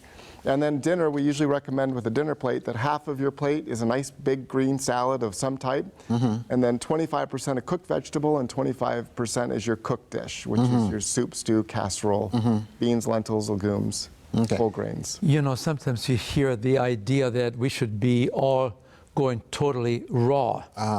You know, when people do this, you know, I say, good for you, right? I mean, they're sincere and they're doing something for their health. They're improving this. On the other hand, we know that certain raw foods, the vitamins and the minerals and the phytochemicals, the positive things in those foods are actually made more available to the body if you first cook it. So, you know, that's why I think both of us feel very comfortable in suggesting to people, move as far as you can, but don't feel under obligation that you have to be totally, even though some people do it, and I think I just want to congratulate them that they're so, you know, desirous of doing something for their bodies. But, you know, for us, I think moving more and more towards a raw diet, foods as it is coming to us, it's a good idea. It is good. And having cooked really makes it sustainable. And that's really important. You know, how are you going to cook, how are you going to eat potatoes raw? No, how are you going to eat dry beans raw? Yeah. You have to sprout them? Yeah. Point well made. That's not going to fly. Again, should you have questions, comments, do make contact us. We have a couple here we're going to get to in just a little bit. But call us, 618-627-4651. And or contact us via email, live, L-I-V-E, at 3abn.tv. I am told that the lines are really backed up for our free offer U-turn. So if you call and don't get through, try it again, or use the email contact, free offer, at 3abn.tv, and we will get this out to you. But don't get frustrated, don't get upset, don't get stressed. Stay calm and keep calling. We want to get this to you because this is a powerful little book with a lot of very, very good information. So call us, make contact with us via email, and we'll try to do what we can in response. Again, we've got some questions. We're going to look at those in just a little bit, and our free offer is here for you. Gentlemen, are we leaving anything out? In fact, let me ask you this question. I'm not healthy, I'm not doing well. I'm coming to you for some help. What is the one thing that would have the most effect on changing my disposition? If you had to give one thing, it's like someone said, if you had to read one book in the Bible, let it be the book of John. If there was one thing you could say to begin to make the change, what would that be? Would you give me two? No. Only one? No, I'll give you. No, you can. I'll give it in a nutshell in less than a minute. Choose more foods that don't have nutrition labels. Do you have a nutrition label on tomatoes? No. Tomato ketchup? Yes. On potatoes? No. Pringles? Oh, yes. Okay, so eat food the way it was designed originally. So foods try to stay on the sidelines that have nutrition labels, number one. Number two, you know, when you go to the meat counter, there are always some warnings there when it comes to how you buy your chicken and so on. They talk about bacteria, warning signs. Try to stay away from foods that have warning signs. So try to stay away from animal products. If they have a face, I like that. if they have a face, if they have a mother, you know, don't eat it too often. I mean, and if you want to reverse disease, you probably have to go all the way. Like we talked about, the aspect of a pure vegetarian diet is better than the lacto-vegetarian diet, right? For reversing disease. For reversing disease. So 1 minute, be careful with foods that have nutrition labels. Yes. The processed foods. Yes. You know, that donut on the hook. That's right. And on the other hand, be also careful a bit with the foods that have a mother and a face. Yes. You know, we slaughter 1 million people in this country every hour. Oh, did I say it? Oh. Yeah, we're about to get in trouble. I just want to make a point. I got everybody's attention, all right? 1 million Animals. per hour. Per hour. You know, to feed, there's a better way to go. Yeah. Yeah. And one thing I would just add that I found to be really important for people is to have a vision and a why for making the change. And I have found that, just wanting to lose weight is not enough of a why to sustain a lifestyle change. We have to go to God and ask Him, like, what's the vision that you have for my life? Why am I here? And what's the vision going to be for having a healthy me? And I think when we can understand God's vision, who we are in Christ, and the calling that we have in our life, and seeing how health is going to snap into that and allow us to fulfill our calling, then the health piece and the decisions that we make around food have a lot more significance and a lot more perspective. That's a very wise statement. If you say, I just want to look better and be smaller, that can drive many people. But I think a more positive motivation is, I want to serve the Lord, and I want to do what He has asked me to do. I want to live as He has asked me to live. And the default setting on that is you will lose weight, you will look better, and you will be healthier. That's not your goal. Your goal is serving the Lord. But that comes along in the train of serving the Lord. That's very powerful. It becomes like an energized and exciting process because you're moving forward in the direction of God's calling. And we know when we do that, too, that He is going to supply all of our needs. And He's going to be there to help us because we're aligning with Him. Excellent, excellent. What we're going to do, we've got a nice little constellation of questions here. We're going to get ready to go to that. I think we want to go to our music now, and we'll prepare ourselves to wade into some of these questions. And if there's anything that we have missed, I'm sure you learned gentlemen will bring it up. But I see some questions here. I see something on blood pressure and neuropathy and some other things. Let's go to our second song. This is Sandra Enterman, and she is going to be doing You Gave Me Love.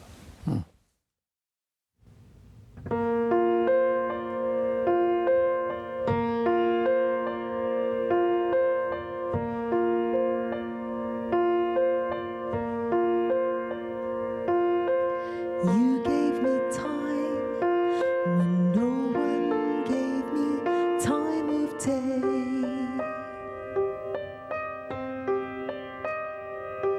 You looked deep inside while the rest of the world looked away.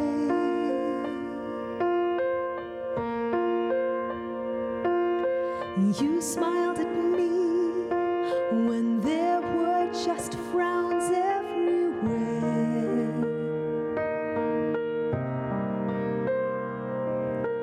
You gave me love when nobody gave me a prayer.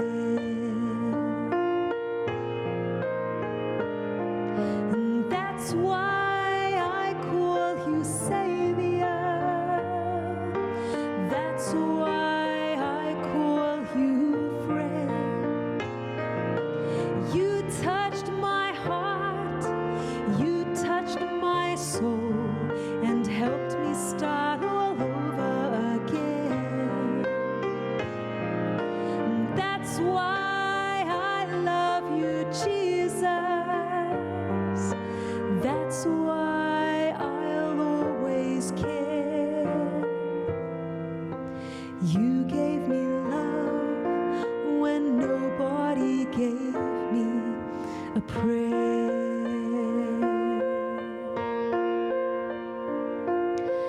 You gave me laughter after I cried all my tears. You heard my dreams while the rest of the world closed its ears. I looked in your eyes and I found such tenderness there.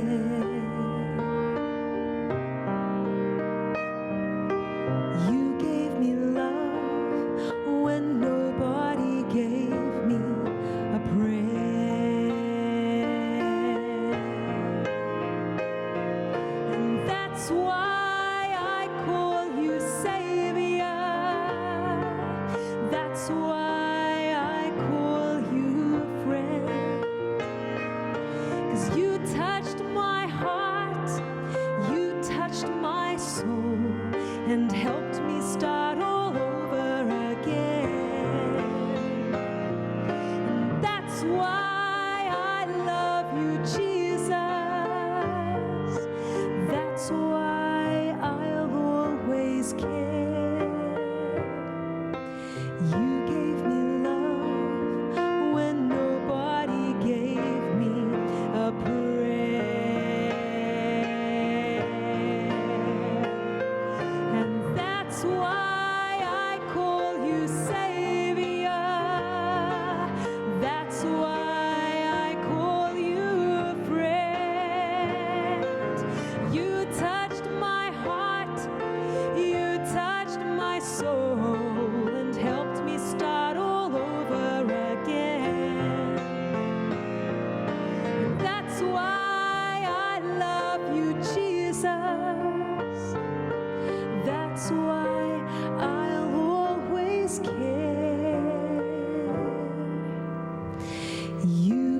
your body gave me a prayer.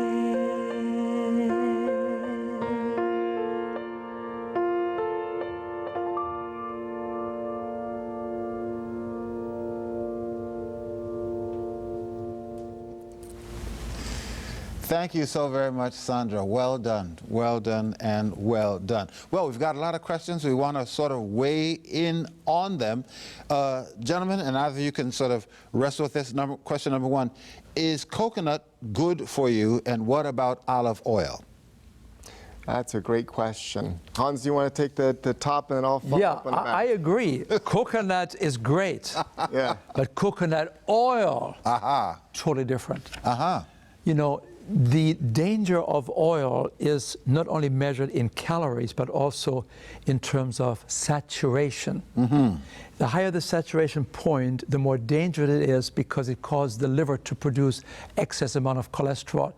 The worst of all fats is coconut oil. Aha. Coconut oil, it's the current fad. It's heavily marketed. It Yeah. comes from the Far East, from the Indonesian countries where coconuts are cheap to produce and to manufacture into oil. Folks, be careful. Everybody wants to believe that this is a natural product. A natural product is coconut. Coconut oil, most saturated of all the fats, causing heart disease more than anything else. Right. I always instruct the people I work with that coconut oil is a processed food. And we're really trying to avoid processed food. And they also added olive oil.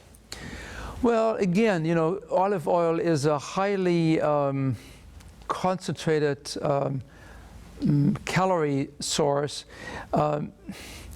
I don't know how we got this idea that we need to have olive oil. Somehow it's in the society, it's in the culture.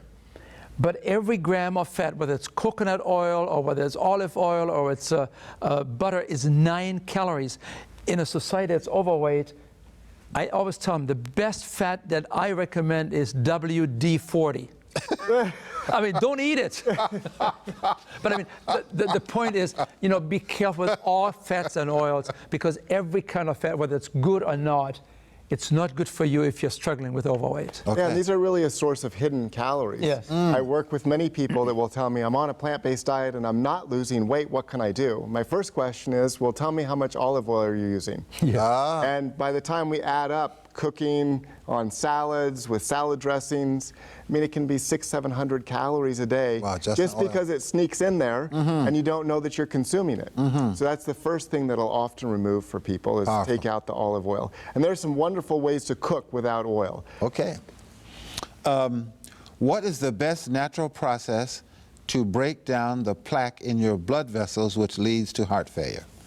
Natural process, I guess they're asking for. Well, it's a whole food plant-based diet. You know, the only studies to date that exist that show reversal of heart disease are utilizing a whole food plant-based diet with lots of greens. And it's this kind of a concept of hyper-nourishing the body. We're giving our body all these antioxidants and phytochemicals and minerals and vitamins that allows our body to start reversing the heart disease. Yeah, so it's the elephant in the room. There's no way to get around it. Whole food, plant-based diet. Yeah, you can't and then ignore removing the injurious agents, the processed food and the animal products. Okay. What is the best source of B12 and vitamin D in a vegetarian/vegan lifestyle? Well, when it comes to vitamin D, which is sort of another food that is very, very popular, or at least a substance that's very popular, the best way to get your vitamin D is by getting 15 minutes of sunshine on your face and on your hands a day. That's all you need. And it gives you 10 times more vitamin D than anything that you can eat. So get out in the sun if there's some sun there. If not, you know, store it up. You can store it for some time. And if you really have a very tough time, like you're up there among the Inuits, right?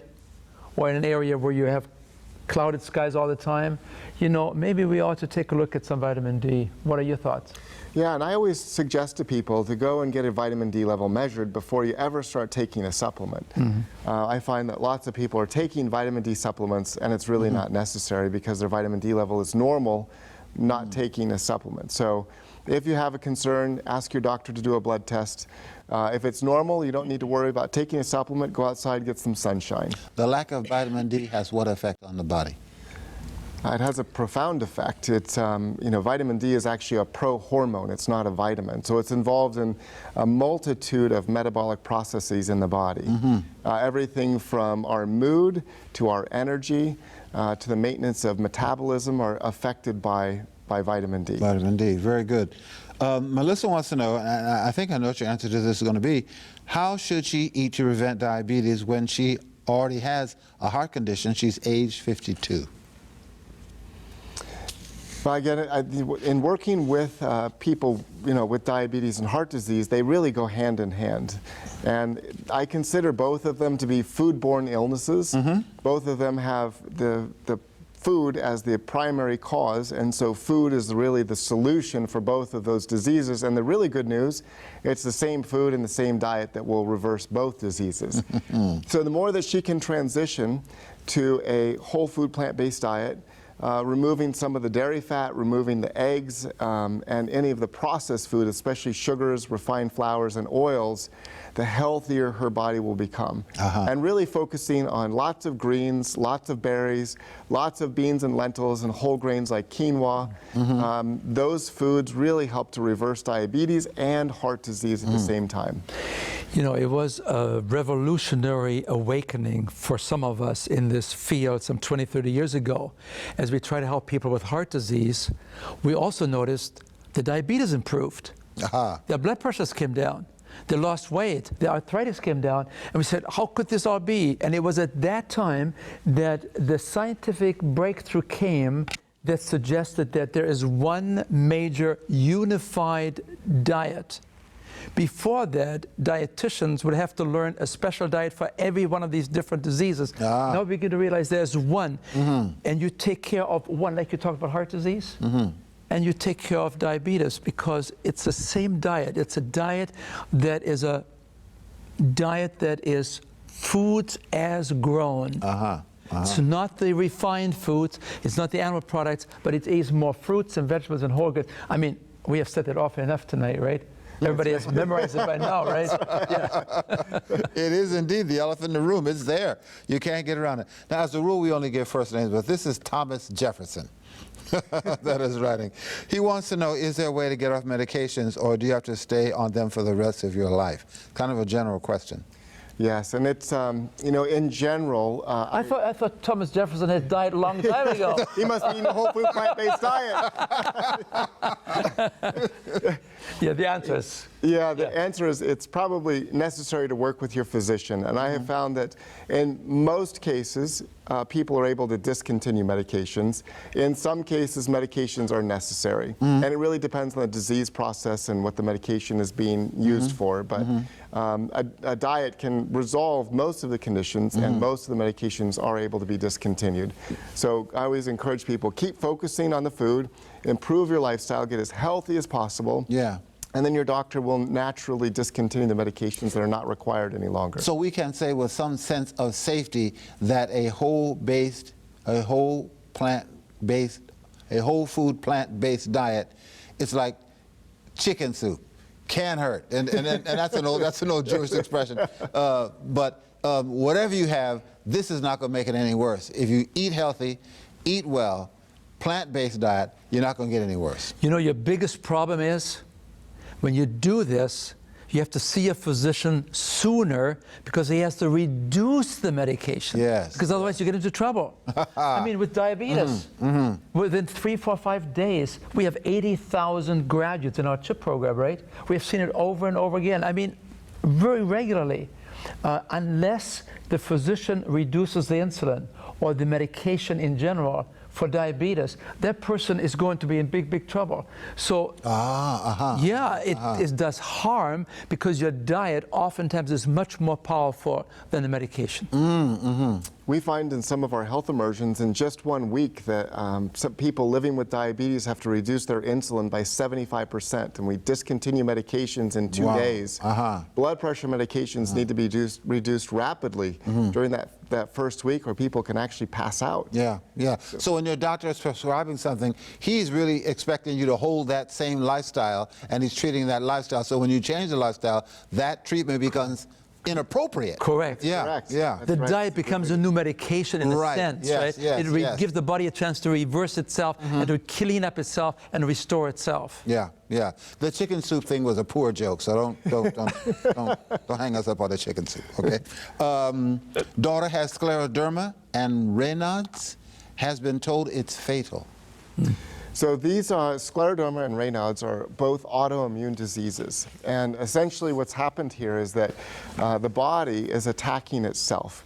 And autoimmune diseases can be diseases like rheumatoid arthritis, where the body attacks the joints, scleroderma, where it attacks the skin, Raynaud's, where the arteries, especially in the fingertips, become inflamed and they narrow down, and so the fingertips can become very cold and numb. And so in the autoimmune disease, if we kind of look back to the root cause of this, it usually comes from starting in the gut, back to that microbiome that we talked about earlier. Oh, wow. And as we start to heal the gut lining and heal the microbiome and reduce inflammation through a plant-based diet, in many, many cases, the autoimmune diseases can resolve. And we've worked with many patients who've had many, many autoimmune diseases who've seen complete resolution and discontinuation of medications. So just in general, what I typically recommend, to give a little more specific guidance, doing things to improve the microbiome might include using fermented foods like kimchi and sauerkraut, and they even have turmeric sauerkraut now. Oh. Yeah. They don't smell good, but they actually taste good. A probiotic can also be very helpful. And removing things that injure the gut lining, like, like animal foods and sugar and high-fat foods. Using hyper-nourishing is really important for autoimmune diseases. That is, getting lots and lots of leafy greens and fruits like berries into your body. And I typically recommend for people with autoimmune diseases to do 4 to 6 big green smoothies a day. Wow. Hyper-nourish their body. Just for a short period of time, it's like a jump start on the body to help reduce inflammation and get them started on the right path. I wonder if I can reinforce that. You know, people sometimes have the idea that we have some vitamins, we have some minerals, that's what we need to get lots of, and then we're okay. No. There are probably over 100,000 special nutritional small amount of, we call them phytochemicals. They're really nutritional substances that are exclusively found in plant foods. And so, you know, the idea of what you're suggesting here for a jump start to maybe push those greens, put them through a blender, it's probably a good idea. Because we're looking for thousands and thousands of these, not just for vitamin C and vitamin D, you know. Well said. Josie wants to know, how can I help myself with psoriasis, neuropathy, arthritis? Will a plant-based diet do that? I don't eat meat, she says. Yes, certainly, Josie, that a plant-based diet will be very helpful for you, Josie. And, you know, again, I would encourage you to hyper-nourish your body with lots of leafy greens and lots of berries, and to use those 4 to 6 smoothies a day to reduce inflammation. When you have an autoimmune disease and inflammatory condition, it's very important to take out those inflammatory foods, the sugars and the oils, ice creams and all those things that we might enjoy, but you know, a small amount of those can actually cause a lot of inflammation. And so it's very important to keep a very pure, clean diet as you're trying to resolve that. And I just feel it on my heart, Josie. If I can just say a prayer for you, is that okay, CA, if I just have it on my heart? Indeed. So Josie, I just pray in Jesus' name that your body be healed, that pain will be resolved, and that by his stripes you are healed. And we pray right now that you would experience the hand of Jesus touching you, reducing all inflammation, and healing your body right now. God bless you, Josie. Amen. This question comes back again and again. This is a Terwilliger family. Again, best source of vitamin D, I think you said that, but they want to know the best source in addition to sunshine. And you've mentioned it, sunshine, for a vegan. And they say that lanolin source vitamin D has caused an upset stomach for their daughter. So in addition to sunshine, which you've mentioned, only 15 minutes a day does the trick, is there something else that a person can do? Maybe they're not getting the sunshine, or that's not available to them as they would like. Aren't there foods that are enriched with vitamin D? There are some enriched foods that you can get that have vitamin D. There's soy milk that can be enriched with vitamin D. That's an excellent source. There are some mushrooms that can be high in vitamin D. And again, what I always encourage people is get your vitamin D level measured and make sure that you really need to take vitamin D. And if the supplement, like a vitamin D3 supplement, is not tolerable, look for those enriched foods like a nice soy milk or an almond milk that's already enriched with vitamin D as a source. Very good. Barbara is vegetarian but craves salt. What can she do? Hans? You're laughing. Stop eating salt. But what can she do? It takes 3 to 4 weeks. You cannot, I don't really see what you could really do to progressively decrease the craving for salt unless you really make a break. I mean, how do you lower the craving for a cigarette if you're a cigarette smoker? Well, you can sometimes use some medications. I don't think we have any medications to do this for a salt craving person, right? But I think that once you go through this tunnel of flat tasting foods for 2 to 3 to 4 weeks, your craving becomes much, much, much less. So you're really trying to re-educate your taste buds. You've got to change what... And it's not just, it's not only re-education, but also the taste buds begin to shed themselves, and you have new taste buds coming up I see. that you haven't violated yet. It's an amazing process that God wove into our bodies. It's called neuroadaptation, and as early as 2 weeks, and as late as maybe 6 weeks, our taste buds will completely turn over and will develop new tastes that weren't there before. Amazing. And also over time, about 6 to 8 weeks, the receptors in our brain will actually change. And we'll develop new tastes for the food. And so the food that at one time tasted bland can actually be delicious as our taste buds kind of grow during that process. You know, we keep coming back to this, gentlemen, and that's what's exciting to me, that it doesn't take eternity for these changes to manifest themselves. That is very, very exciting, that you can abuse yourself significantly for a period of time, and modest, consistent changes will begin to make changes in your life. It's mercy and grace, isn't it? It is indeed. It is indeed. You know, these questions come in waves. Dorothy wants to know what's the best salt to use. Oh my. Yeah, you know, we have Himalaya salt, we have pink salt, we have all kinds of salts. Folks, when it comes to salt, it doesn't matter what the name on the label is. You know, some of these salts, they may have a little bit more of a mineral content, but the really crippling agent in salt is the sodium, and that's the same in all of these products. So be careful that you don't fall into the trap when you have a commercially advertised salt that says this is better than this. It might have a little bit more mineral value, but the dangerous part, the crippling part of salt is always sodium, and that's usually the same in all of these products. Okay. Now, it's also, I just want to jump in because there's some nice alternatives too to salt. And you know, first we have to understand that 85% of the excessive salt that people are taking in is in the processed food and in the restaurant food. Okay. So most of the excessive salt that we're getting is because we're eating processed food and restaurant food.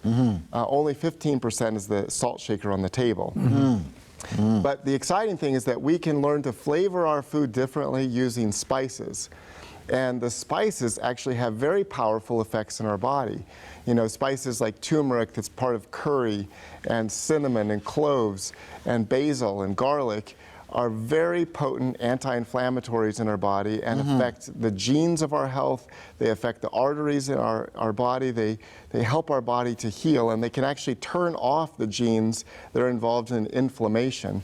So by flavoring our food and making our food delicious and changing over from salt, we're not only enhancing the flavor, but we're really adding something to our food that improves our health. Yeah, we're hearing a lot about turmeric lately, and my wife is a proponent of turmeric.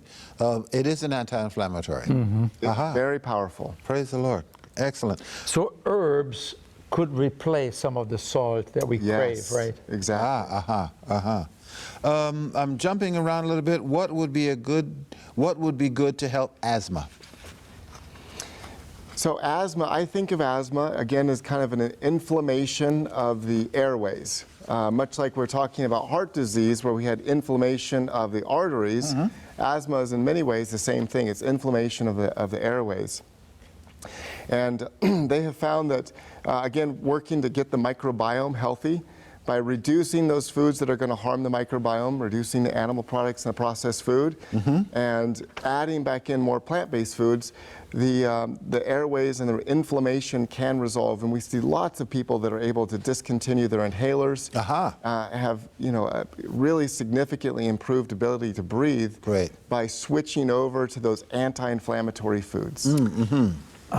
What do you think the role is of dairy products, milk, in terms of creating these asthmatic worsening situations?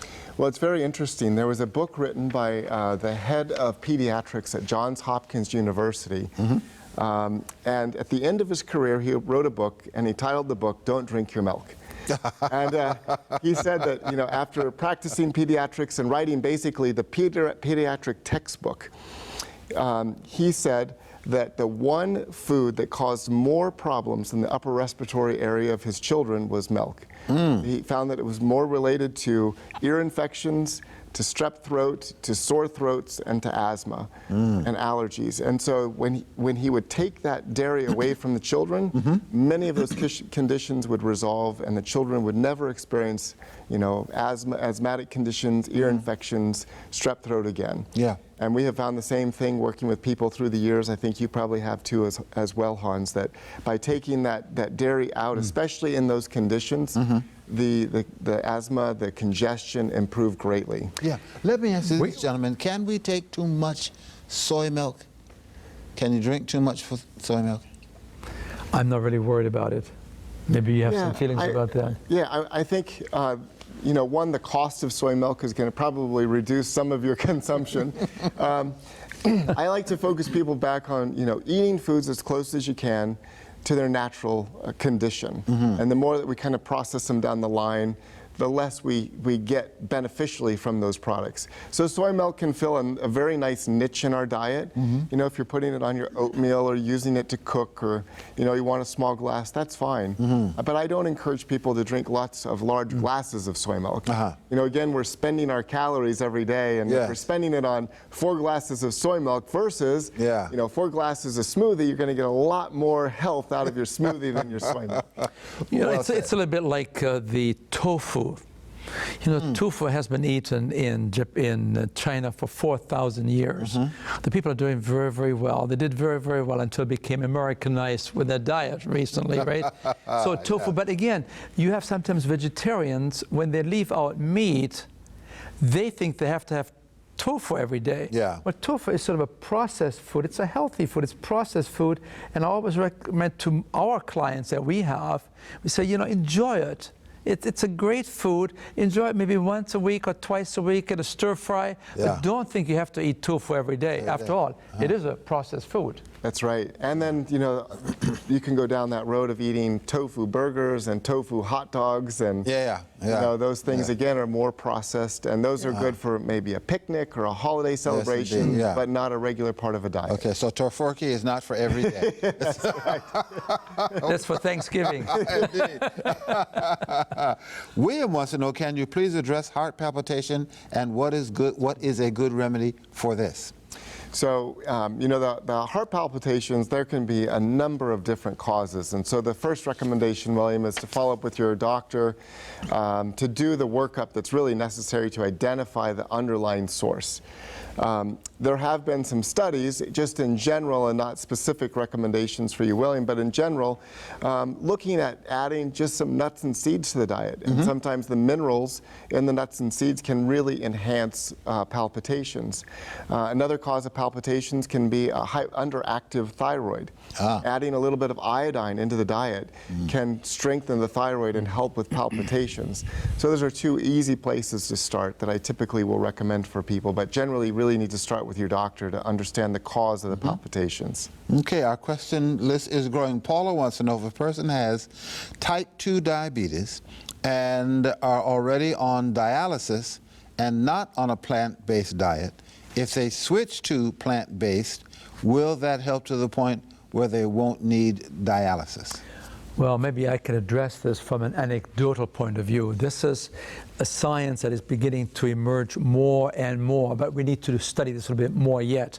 But we have, among our 80,000 graduates of our CHIP program, we have found that people that are found in their early stages of kidney disease, and here we talk about stage 3 going into 4, if they begin to make some changes in their diet, within 6 months, in most of these people waiting for dialysis or waiting for a kidney transplant, they no longer need to have this. They're taken off their waiting list.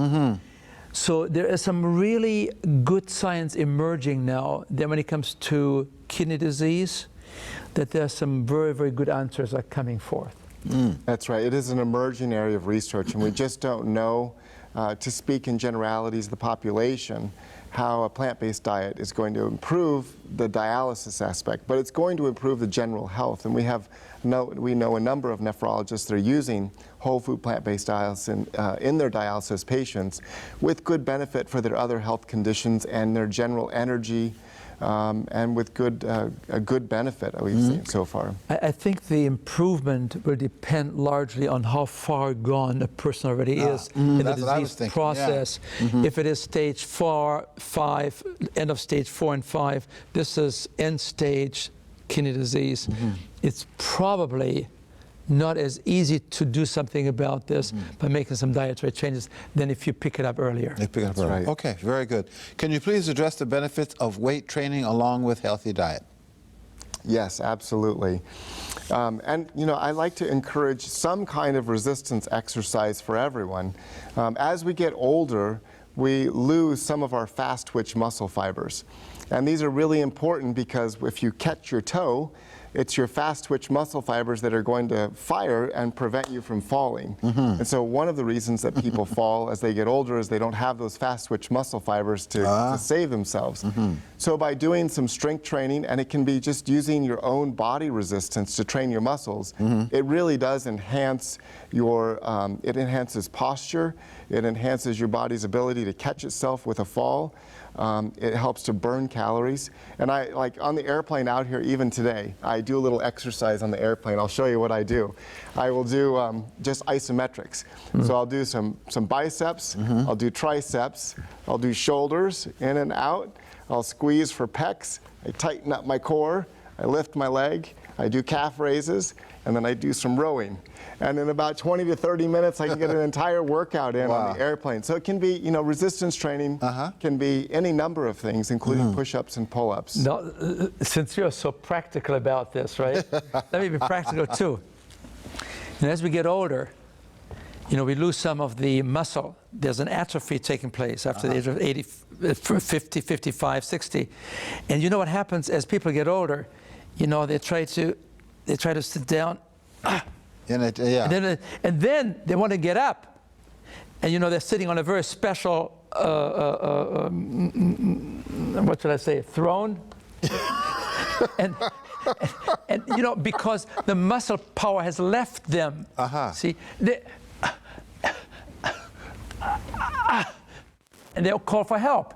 See, that's why it's so important, especially as we get older, to balance the aerobics. The having a good circulatory system with the strength training that you talked about. And by the way, Have you lost any muscle since you became a vegetarian? I have not lost muscle since I became vegetarian, no. You're doing good. Excellent. Yeah, it's okay. Excellent, excellent. You know, it's funny that you talked about that because someone actually wants to know how old you are, and we'll just put that to the side. I never tell my age. There you go. I He's only 150. No. He looks great for his However age. old he is, he looks good for his age. I never give people my age. I just tell them I was born in 1946. Joanne, what do you think about egg whites and sardines? So I would consider, you know, both of those to be less healthy choices, and there are some healthier choices. You know, a lot of people eat sardines for omega-3 fatty acids.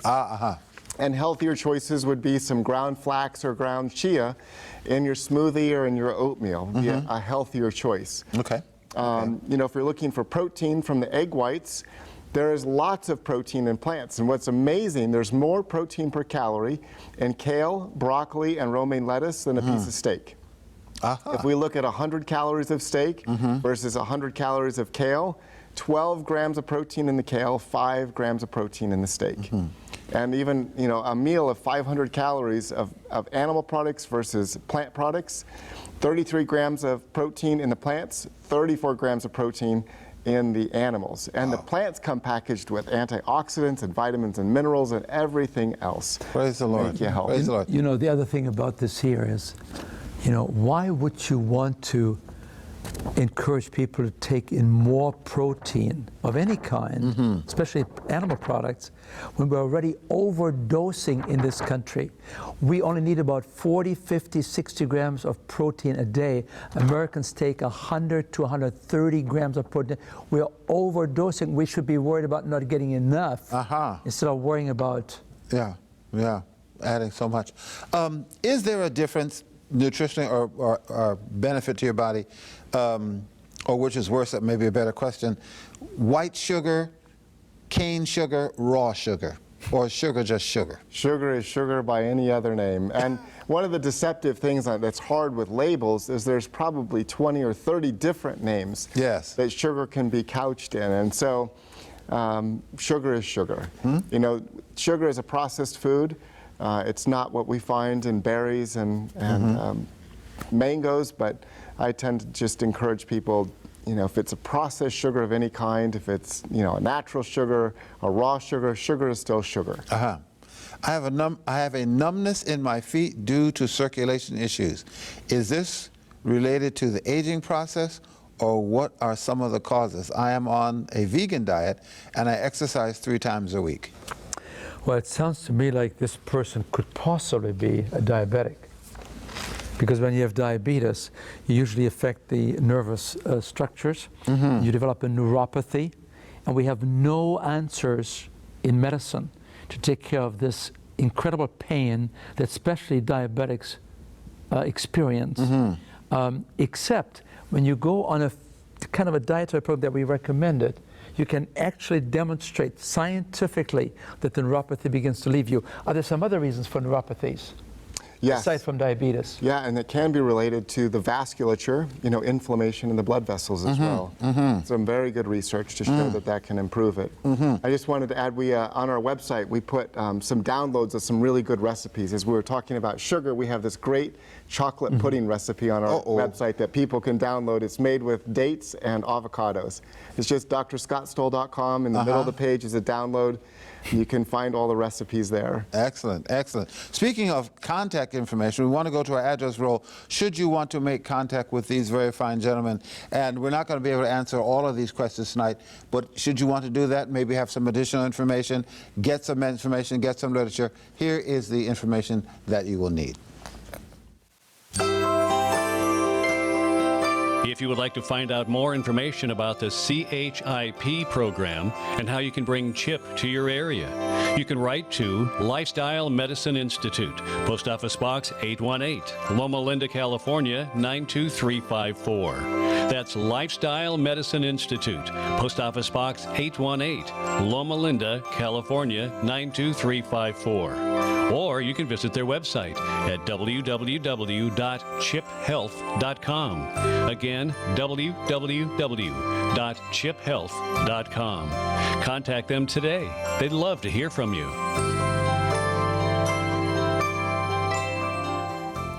All right, let's try to squeeze in one more. Elva is 80. She has been diagnosed with some form of ataxia, A-T-A-X-I-A, ataxia. She doesn't believe that it's age. She has advanced severely. It has advanced severely over the year. Is there anything she can do because the doctor is saying there is no cure? I have not seen any research on ataxia, but certainly changing to a whole food plant-based diet is not going to hurt anything.